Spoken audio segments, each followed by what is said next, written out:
الله عليه وسلم لا يؤمن أحدكم حتى أكون أحب إليه من والده وولده والناس أجمعين صدق رسول الله صلى الله عليه وسلم. எல்லா புகழும் அல்லாஹ் ஒருவனுக்கே. அல்ஹம்துலில்லாஹ்.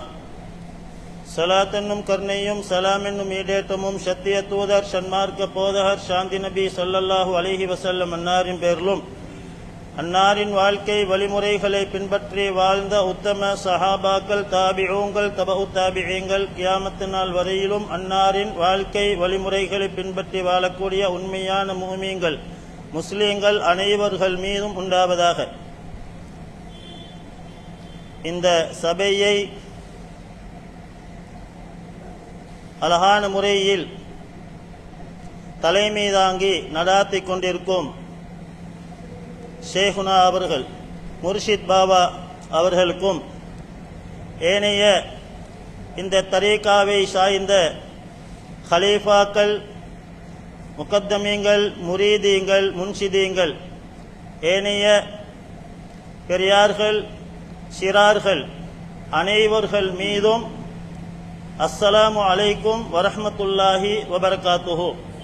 அல்லாஹு தஆலா இந்த மஜ்லிஸின் பொருட்டினால் எங்கள் எல்லோருடைய ஹலாலான ஹாஜத்துக்கள், தேவைகள் அடங்களையும் நிறைவேற்றி வரக்கூடிய கஷ்டங்கள், நெருக்கடிகள், சோதனைகள், பலாய் முசீபத்துக்கள், ஆபத்துக்கள், பயங்கர நோய்கள் அடங்களை விட்டும் அல்லாஹ் எங்கள் எல்லோரையும் பேணி பாதுகாப்பானாக. இந்த மஜ்லிஸ் எங்களுடைய கண் பார்வையில் இது குறிப்பிட்ட ஒரு ஷாராராக விளங்கினாலும் இந்த மஜ்லிஸ் அல்லாஹ்வுடைய அமரர்களாகிய மலாய்க்காமார்களினால் சூழப்பட்ட அவர்களுடைய நெருக்கத்தை இந்த மஜ்லிஸில் இருக்கக்கூடிய ஒவ்வொருவர்களும் பெறக்கூடியவர்களாகவும் அல்லாஹ்வுடைய ரஹ்மத்து இறங்கிக் கொண்டிருக்கக்கூடிய ஒரு மகத்தான ஒரு மஜ்லிஸாகவும் இந்த மஜ்லிஸ் இருந்து கொண்டு இருக்கிறது. அன்பார்ந்த அல்லாஹ்வின் நல்லடியார்களே, இந்த இடத்தில் நாங்கள் ஞாபகம் செய்யக்கூடியவர்கள் அஷேக் முஹியுத்தீனுல் காதிரி ரஹ்மத்துல்லாஹி அலைஹி அவர்களுக்கு மேனா ஹாஜியார் அப்பா என்று இலங்கை மக்கள் எல்லோரும் அவர்களை போற்றுவார்கள், பேசுவார்கள். இவர்களுடைய வரலாறுகள், இவர்கள் இலங்கை நாட்டிலும் இந்தியாவிலும் அவர்களுடைய 90 வருட கால வாழ்க்கையில் ஏராளமான கராமாத்துக்கள், ஏராளமான சேவைகள் செய்த ஒரு மாமனிதர் என்பதை யாரினாலும் மறுக்க முடியாத ஒரு விடயம். இவர்களுடைய வரலாறை அவர்களுடைய மஜ்லிஸில் நாங்கள் கட்டாயம் ஞாபகப்படுத்துவது அது அவசியமாக இருந்து கொண்டிருக்கிறது. இந்த கோட்டார் தரீக்காவின் அடிப்படை அத்திவாரம் அது யாரிலிருந்து உருவாக்கப்பட்டது என்பதை நாங்கள் பார்க்கும் பொழுது அரபு நாட்டைச் சேர்ந்த அரச பரம்பரையில் வாழ்ந்த ஒருவர், அவர்கள் அபூபக்கர் சித்திக் ரலியல்லாஹு தஆலா அன்ஹு அவர்களுடைய பரம்பரையில் வந்தவர்கள்தான் 33வது தலைமுறையில் தோன்றியவர்கள் அஷேக் கன்ஸ் நூருத்தீன் வலியுல்லா. இவர்கள் அரபு நாட்டில் இருந்து தென்னிந்தியாவின் கோட்டார் என்னும் அந்த பட்டணத்தை வந்து அடைந்து அங்கே அவர்கள் சில நாட்கள் வாழ்ந்து அதே இடத்தில் கோட்டாரை சேர்ந்த ஒரு பெண்மணியை இவர்கள் திருமணம் முடித்து அங்கேயே அவர்கள் வாழ்ந்து அல்லாஹ்வுடைய வணக்கத்திலும் இபாதத்திலும் அவர்கள் ஈடுபட்டு ஒரு பிள்ளையை அவர்கள் பெற்றெடுக்கின்றார்கள். அவர்கள்தான் உமருல் காதிரி ரஹ்மத்துல்லாஹி அலைஹி. இந்த உமருல் காதிரி ரஹ்மத்துல்லாஹ் இவர்களுக்கு அவர்களும் கோட்டார்லே வாழ்ந்தவர்கள். அந்த கோட்டார்லே இவர்கள் பாத்திமா பீபி என்ற ஒரு பெண்மணியை உமருல் காதிரி ரஹ்மத்துல்லா அவர்கள் திருமணம் முடிக்கின்றார்கள். திருமணம் முடித்து உமருல் காதிரி ரஹ்மத்துல்லா அவங்களுக்கு ஒரு ஆண் குழந்தை கிடைக்கிறது. நான் சுருக்கமாக சொல்லிக்கொண்டு போகின்றேன். ஒரு ஆண் குழந்தை கிடைக்கிறது. அந்த ஆண் குழந்தைக்கு என்ன பெயர் வைப்பது? உமருல் காதிரி ரஹ்மத்துல்லா இந்த பிள்ளைக்கு நான் என்ன பெயர் வைப்பது என்ற ஒரு திண்டாட்டத்தில் அவர்கள் இருக்கின்றார்கள், தடமாட்டத்தில் இருக்கிறார்கள்.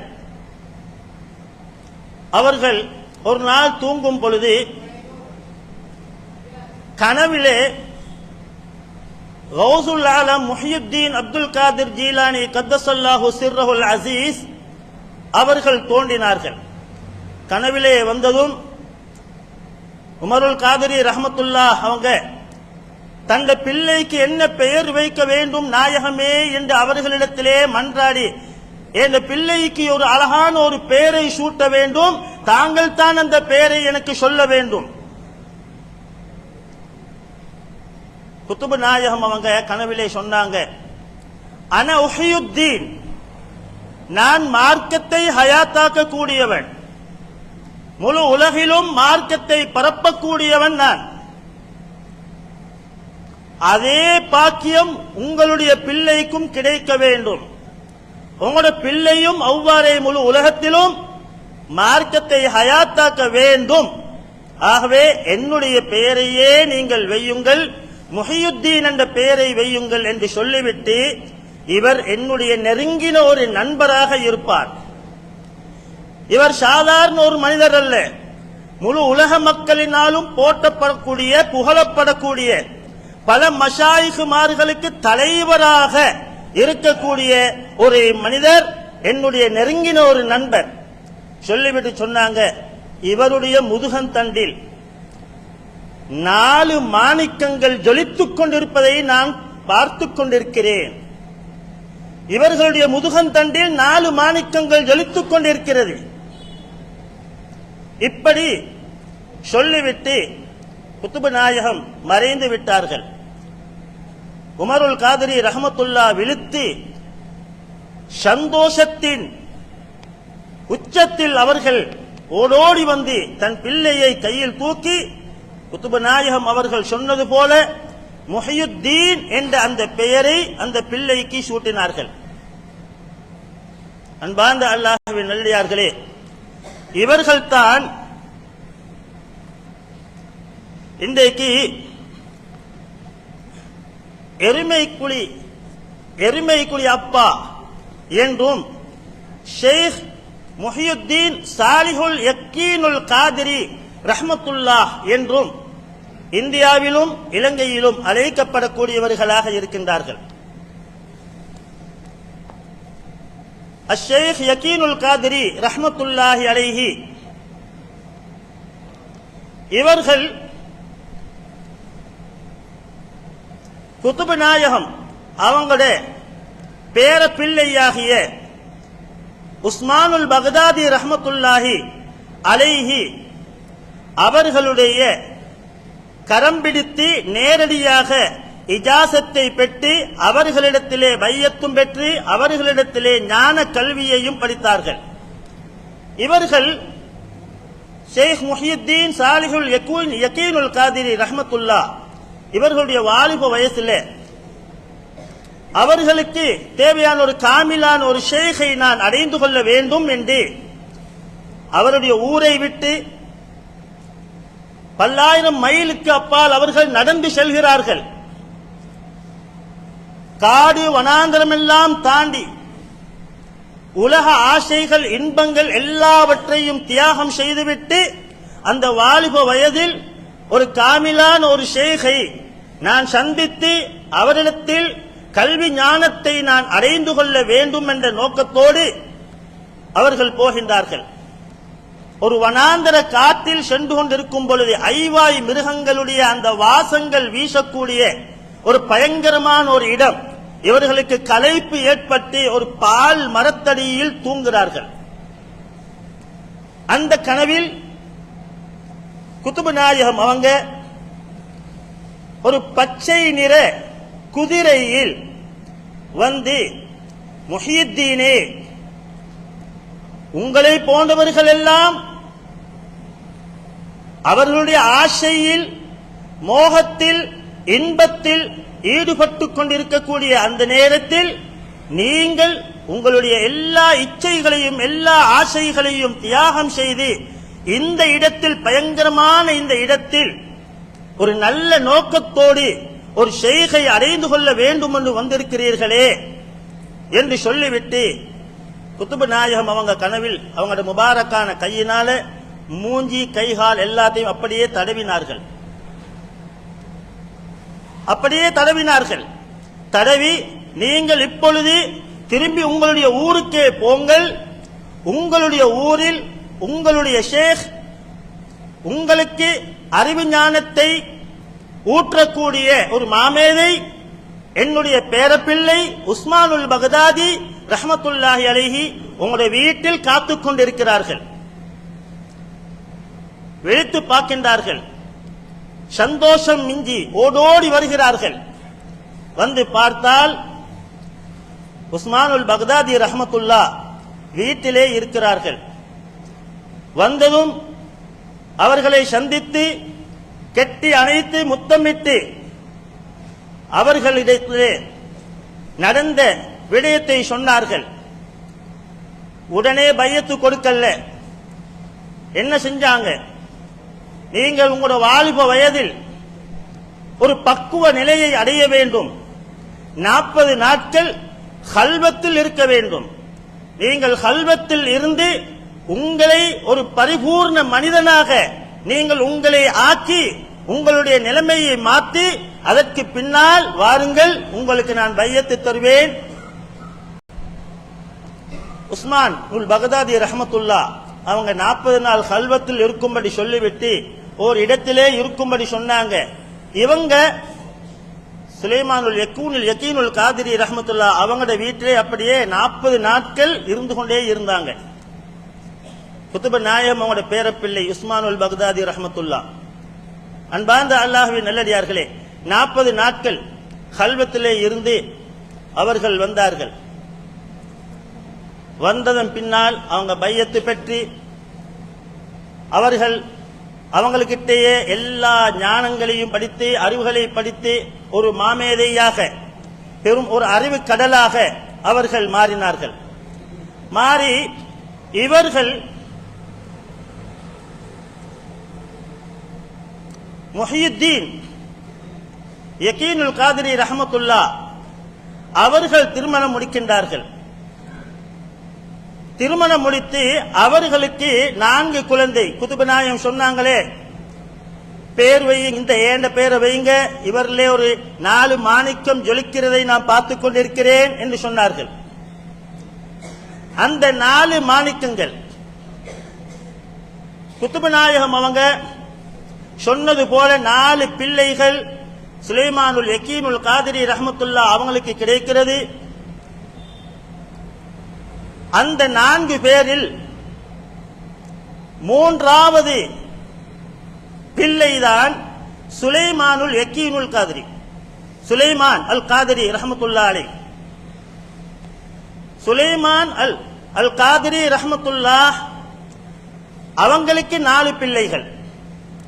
அந்த 4 பிள்ளையில் மூத்த பிள்ளைதான் நாங்கள் இந்த இடத்தில் ஞாபகம் செய்து கொண்டிருக்கக்கூடிய மேனா ஹாஜியார் அப்பா முஹியுத்தீன் ஷேக் முஹியுத்தீனுல் காதிரி ரஹ்மத்துல்லாஹி அலைஹி அவர்கள். இவர்கள் யார்? இவர்கள்தான் இலங்கை நாட்டுக்கு காதிரியா தரீக்காவை முதலாக கொண்டு வந்தவர்கள். முதல் இந்த காதிரியா தரீக்காவை இலங்கை நாட்டுக்கு கொண்டு வந்த முதல் நபர் முஹியுத்தீனுல் காதிரி ரஹ்மத்துல்லா மேனா ஹாஜியார் அப்பா அவர்கள். இவர்கள் இலங்கை நாட்டில் ஏராளமான சேவைகள் செய்தார்கள். அவங்க ஏராளமான கராமத்துக்களை காட்டினார்கள். இலங்கை நாட்டுக்கு வந்ததும் முதலாக வந்த இடம் எங்க தெரியுமா? பெரிய பள்ளி, கொழும்பு பெரிய பள்ளி. இந்த பெரிய பள்ளிக்கு தான் முதலாவதாக வந்தாங்க. வந்து அவங்களோட ஒரு கராமத், அந்த பெரிய பள்ளியிலே இரவு இஷா தொழுகையை தொழுதுவிட்டு அங்கே உட்கார்ந்து கொண்டிருக்கிறார்கள்.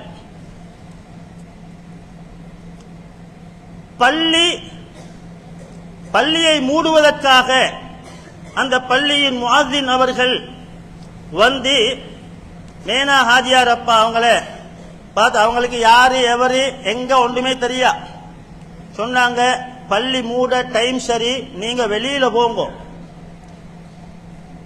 நீங்க வெளியில போங்க, நாங்க பள்ளியை மூட போறோம். மோதினார் சொன்ன பேச்ச கேட்டு அவங்க வெளியில வைத்தாங்க.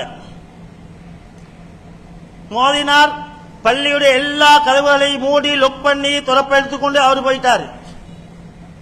பெய்து தஹஜ்ஜுடைய நேரம் மோதினார் பள்ளியை திறந்து உள்ளுக்கு வராரு. மேனா ஹாஜியார் அப்பா பள்ளி உள்ளுக்கு தொழுது கொண்டிருக்கிறாங்க. இந்த காட்சியை கண்டதும் இந்த முஅஸ்ஸின் அவர்களுக்கு ஆச்சரியமாகிவிட்டது. இரவு நான் தான் ஆளை வெளியில் போட்டு கதவை லொக் பண்ணி மூடிவிட்டு போனேன், இவர் எப்படி வந்தது கேட்டாங்க. தொழுது முடிந்ததன் பின்னால, உங்களை நேத்து நான் வெளியில போட்டு கதவை மூடிட்டு தான் போனேன், நீங்க எப்படி உள்ளுக்கு வந்தீங்க சொல்லுங்க. நான் போகவில்லையே, அவங்க சொன்னாங்க. நான் உள்ளுக்கு தான் இருந்தேன், நான் இங்கே உள்ளுக்குத்தான் இருந்தேன் என்று மேனா ஹாஜியார் அப்பா அவங்க சொன்னாங்க. அதற்கு பின்னால் ஊர் மக்கள் எல்லோருக்கும் அந்த செய்தி கேள்விப்பட்டு, இவர்கள் சாதாரண ஒரு மனிதர் அல்ல, ஒரு பெரிய ஒரு மகான் என்ற செய்தியை எல்லோரும் விளங்கிக் கொண்டார்கள். அன்பார்ந்த அல்லாஹ்வின் நல்லடியார்களே, மேனா ஹாஜியார் அப்பா அவங்களோட மஜ்லிஸ் தான் இந்த மஜ்லிஸ். அவங்க சாதாரண ஒரு மனிதர் அல்ல, இன்னும் ஏராளமான கராமத்துக்களை அற்புதங்களை வெளியாக்கினார்கள். ஒரு நாள் மேனா ஹாஜியார் அப்பா அவங்க பெரிய பள்ளியில தங்கி இருந்தாங்க. ஒரு நாள் இரவு ஒரு அஷரீதி சத்தம் கேட்டது. பின்னால் யாரோ அழைக்கிறார்கள், நீங்கள் இந்த இடத்துக்கு வாருங்கள். அந்த அழைப்பு சத்தம் ஒரு நாள் கேட்டது, இரண்டாவது நாளும் கேட்டது, மூன்றாவது நாளும் அதே சத்தம், இந்த இடத்துக்கு வாருங்கள் என்று. நீர்கொழும்பில் பலாத்துறை என்ற இடம், அந்த இடத்துக்கு வரும்படி அஷேக் அலாவுத்தீன் வலியுல்லா அடங்கி இருக்கக்கூடிய இடம். அவங்கதான் நான் இருக்கக்கூடிய இடத்துக்கு நீங்க வாங்க என்று அசரீதியாக ஒரு சத்தமிட்டு அழைத்து விட்டு சென்றார்கள். மேனா ஹாஜியார் அப்பாங்க போனாங்க. போனால் அந்த இடத்தில் ஒரு மண் குமியல் மாதிரி, நீங்க மையத்தொண்டு அடக்கினால் மண்ணை போட்டு குமிச்சு வைப்பாங்க, அப்படி ஒரு மண் குமியல் அப்படியே இருக்கிறது. அந்த நாட்டில் இருந்த ஒரு பெரிய ஒரு மனிதர் அந்த இடத்தால் வருகிறார்கள். இது என்ன, இந்த இடத்துல இப்படி மண்ணை கூட்டி வச்சிருக்கீங்க என்று இவங்ககிட்ட கேட்கவும், இவங்களுக்கு பாஷை தெரியா, அவர் பேசுற பாஷை இவங்களுக்கு தெரியா, பதில் கொடுக்க முடியாது. இவங்க என்ன செஞ்சாங்க, ஒரு பப்புல் பட்டை எடுத்து அதில் தண்ணி, மழை தண்ணியை ஊத்தி ஒரு விளக்கை பத்த வைத்தார்கள். விளக்கை பத்த வைத்ததும் அந்த நாட்டில் பெரிய அரசராக இருக்கக்கூடிய அவர் இவர் எப்படி இந்த மலத்தண்ணியை ஊத்தி இந்த விளக்கை பத்த வைத்தார்? இது எப்படி நீங்க செஞ்சீங்க? நீங்க எப்படி பத்த வச்சீங்க என்று கேட்கவும் அவங்க காட்டினாங்க இந்த கபரை. இந்த இடத்து மண் குமிச்சு வச்சிருக்கக்கூடிய அந்த இடம் அது இவங்களோட கராமத்து தான் என்று அவங்களோட பாஷையால அதை விளங்கப்படுத்தவும் அவங்க சொன்னாங்க.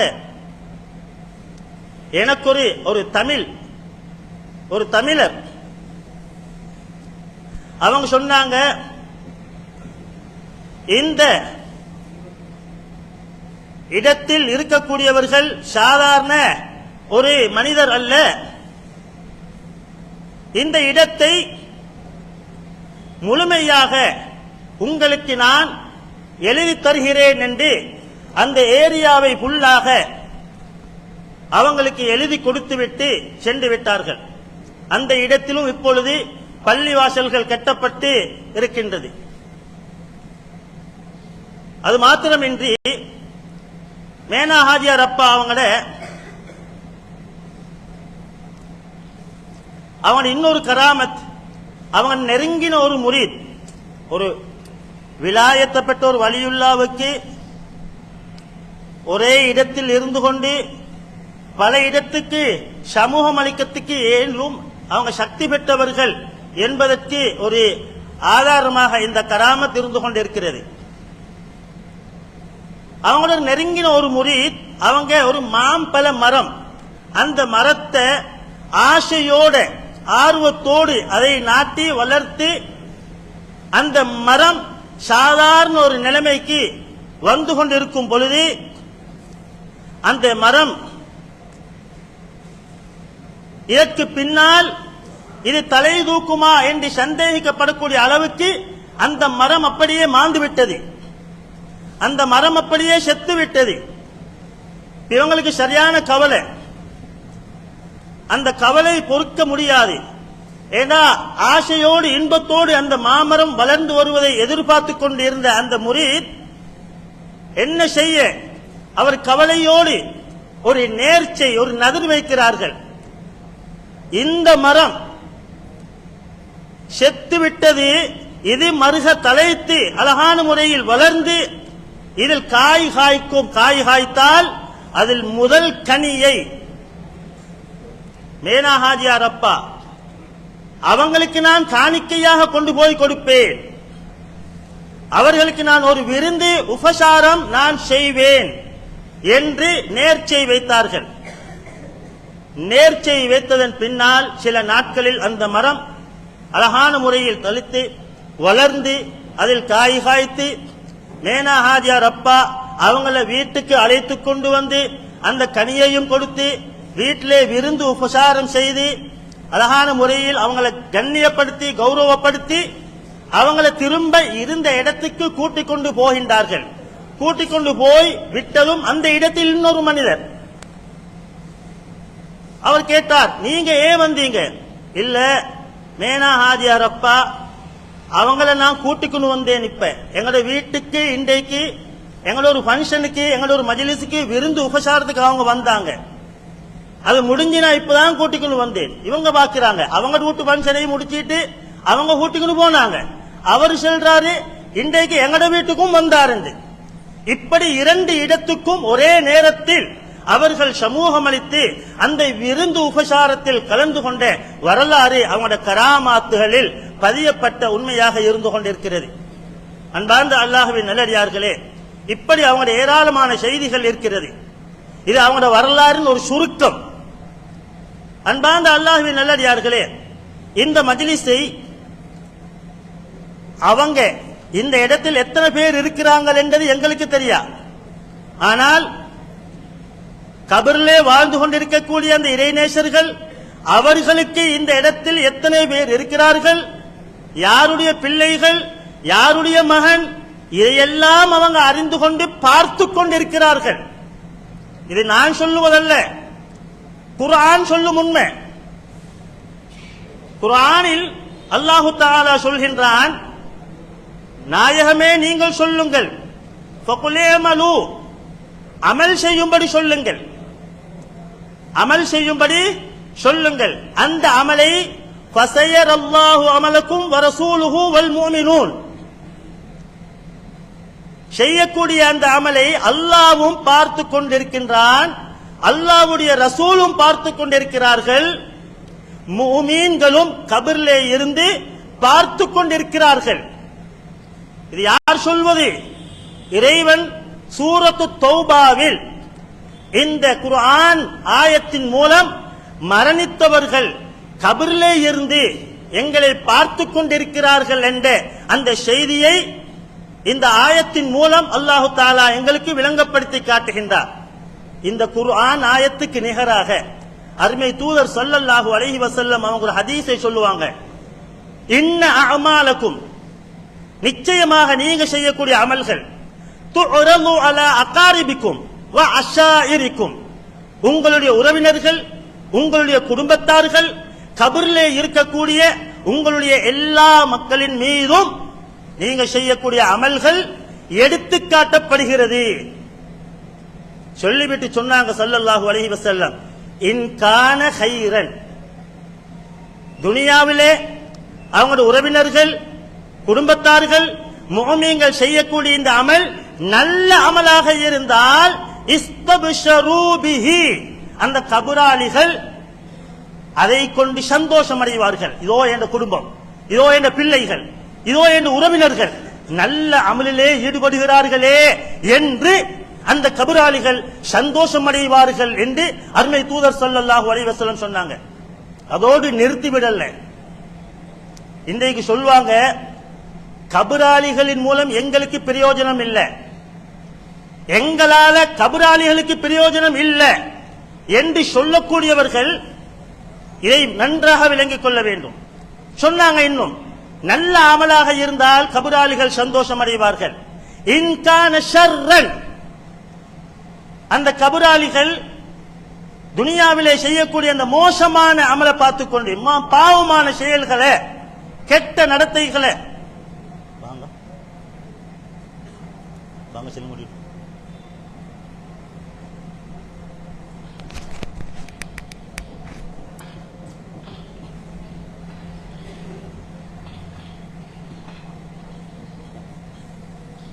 اللهم صل على سيدنا نبينا مولانا محمد وعلى ال سيدنا نبينا مولانا محمد.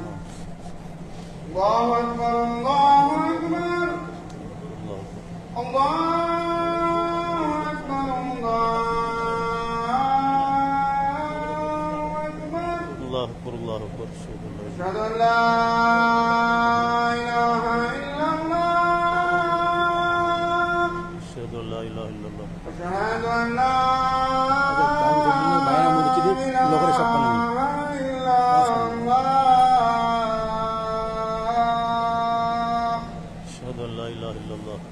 أشهد أن محمدا رسول الله أشهد أن محمدا رسول الله. حي على الصلاة حي على الصلاة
ஸல்லல்லாஹு அலைஹி வஸல்லம் சொன்னாங்க, நல்ல அமல் அதை கொண்டு கபராளிகள் சந்தோஷம் அடைவார்கள். துனியாவில் ஈக்கக்கூடியவங்க கெட்ட அமலை செஞ்சா, பாவமான காரியங்களை செஞ்சால் அந்த கபராளிகள் என்ன செய்வாங்க தெரியுமா? துனியால இருக்கக்கூடிய எங்களுக்கு துவா செய்வாங்க. எப்படி துவா செய்வாங்க? அல்லாஹும்ம லா துமித்துஹும், யா அல்லாஹ், இதோ துனியால என் உறவினர்கள் பாவம் செய்து கொண்டிருக்கிறார்கள், இவர்களை நீ மௌத்தாக்காத. எதுவரைக்கும்? ஹத்தா தஹ்தியஹும் கமா ஹதைதனா, எங்களுக்கு நீ நேர் வழிகாட்டி எங்களை நல்ல அமல்களோட வாழ வச்சு எங்களை நல்ல முறையில் எங்களை நீ மரணிக்க செய்தது போல, மௌத்தாக்கினது போல, துனியாவிலே என்னுடைய உறவினர்கள் பாவம் செய்து கொண்டிருக்கிறார்களே, இவர்களுக்கு ஹிதாயத்தை நசீபாக்கி நல்ல வழியில் வாழ வைக்கும் வரையில் அவர்களை நீ மௌத்தாக்காத என்று கபராளிகள் எங்களுக்காக துவா செய்வார்கள் என்று அருமை தூதர் ஸல்லல்லாஹு அலைஹி வஸல்லம் சொல்லி காட்டினாங்க. அன்பார்ந்த அல்லாஹ்வின் நல்லடியார்களே, அப்ப கபராளிகளின் மூலம் எங்களுக்கும் பிரயோஜனம் இருக்குது, எங்களின் மூலம் கபராளிகளுக்கும் பிரயோஜனம் இருக்கிறது. சாத் இப்னு முஆத், இந்த செய்தியை மட்டும் சொல்லி முடிக்கிறேன், லுஹர் தொழுகையுடைய டைம். சாத் இப்னு முஆத் ரலியல்லாஹு அன்ஹு, ஏன்னா துனியாலிக்கு எங்களால கபராளிகளுக்கு என்ன பிரயோஜனம்? சாத் இப்னு முஆத் ரலியல்லாஹு அன்ஹு அவங்க வஃபாத்தாகி ஜாபிர் ரலியல்லாஹு அன்ஹு ஸல்லல்லாஹு அலைஹி வஸல்லம் அவங்களோட இந்த ஜனாசாவுக்கு போனாங்க. ஜனாசாவை குளிப்பாட்டி கஃனிட்டு அடக்கம் செஞ்சு எல்லாம் செஞ்சதுக்கு பின்னால அந்த கபரடியில இருந்து கொண்டு ஸல்லல்லாஹு அலைஹி வஸல்லம் கப்பர, அல்லாஹு அக்பர் அல்லாஹு அக்பர் அல்லாஹு அக்பர் தக்பீர் சொன்னாங்க. ஃபகப்பர்னா, சஹாபாக்கள் சொல்றாங்க, நாங்களும் தக்பீர் சொன்னோம். சாதாரண மனிதர் அல்ல, 70,000 மலக்குமார்கள் சமூகமளித்த ஜனாசா.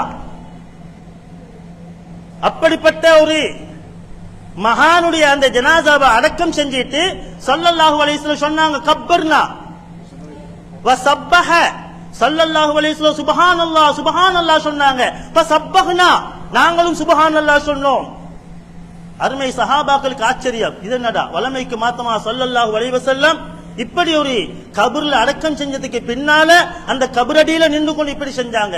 ஸல்லல்லாஹு அலைஹி வஸல்லம் இடத்துல கேட்கும், ஸல்லல்லாஹு அலைஹி வஸல்லம் சொன்னாங்க, சாத் இப்னு முஆத் ரலியல்லாஹு அன்ஹு அவங்களோட கபரு நெருக்கப்பட்டது, அந்த கபரு நெருக்கப்பட்டது, அந்த கபரு விசாலமாகும் வரையில் நான் தக்பீர் சொன்னேன், தஸ்பீஹ் சொன்னேன்.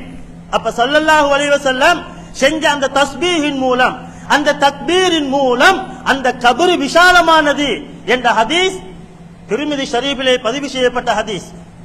அன்பார்ந்த அல்லாஹ்வின் நல்லடியாரே, கபராளிகளுக்கு எங்களின் மூலமும் பிரயோஜனம் இருக்குது, எங்களின் மூலம் அவங்களால எங்களுக்கும் பிரயோஜனம் இருக்குது.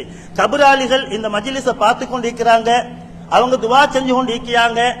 ஆக அன்பார்ந்த அல்லாஹ்வின் நல்லடியார்களே, மலக்குமார்கள் ஹாலிராகக்கூடிய மஜ்லிஸ் மகத்தான பரக்கத்து செய்யப்பட்ட மஜ்லிஸ். நாங்க நினைப்பது போல் சாதாரண ஒரு மஜ்லிஸ் அல்ல. பல்லாயிரம் மலக்குமார்கள் எங்களோடு இணைந்து இருந்து கொண்டு இருக்கிறார்கள், எங்கட கண் பார்வைக்கு விளங்குதில்லை. ஆக அன்பார்ந்த அல்லாஹ்வின் நல்லடியார்களே, இது போன்ற மஜ்லிஸ்களை நாங்கள் ஹயாத்தாக்கி உயிர்ப்பித்து இதே போன்று அந்த மஜ்லிஸ்களில் கலந்து கொள்ளக்கூடிய பாக்கியத்தை எல்லாம் வல்ல அல்லாஹ் எங்கள் எல்லோருக்கும் தந்தருள்வானாக. யா அல்லாஹ், இந்த மஜ்லிஸை நடத்தக்கூடியவர்கள், இந்த மஜ்லிஸை ஏற்பாடு செய்தவர்கள், இந்த மஜ்லிஸை இப்படி மகிழ்ச்சியாக பரக்கத்தாக செய்யக்கூடிய எல்லோருக்கும் அல்லாஹ் பரக்கத்தை செய்வானாக. இதற்காக செலவழிக்கக்கூடியவர்கள் காசி பணத்தாலும் உடலாலும் சிந்தனையாலும் யாரெல்லாம் இதுக்கு ஈடுபட்டு கஷ்டப்பட்டு சிரமப்பட்டு இதை செய்கின்றார்களோ அனைவர்களுக்கும் அல்லாஹு தஆலா செல்வ செழிப்போடும் பரக்கத்தோடும் வாழ வைப்பதோடு நோயில்லாத வாழ்க்கையை, நிரந்தரமான கஷ்டமில்லாத நிம்மதியான வாழ்க்கையை அல்லாஹ் கொடுத்தருள வேண்டும். மேலும் மேலும் இந்த மஜ்லிஸை இதைவிட ஒரு சிறப்பாக செய்யக்கூடிய நட்பாக்கியத்தை எல்லாம் வல்ல அல்லாஹ் எங்கள் எல்லோருக்கும் தந்தருள்வானாக. வ ஆகிரு தஅவானா அனில் ஹம்துலில்லாஹி ரப்பில் ஆலமீன். வஸ்ஸலாமு அலைக்கும் வரஹ்மத்துல்லாஹி வபரகாத்துஹு.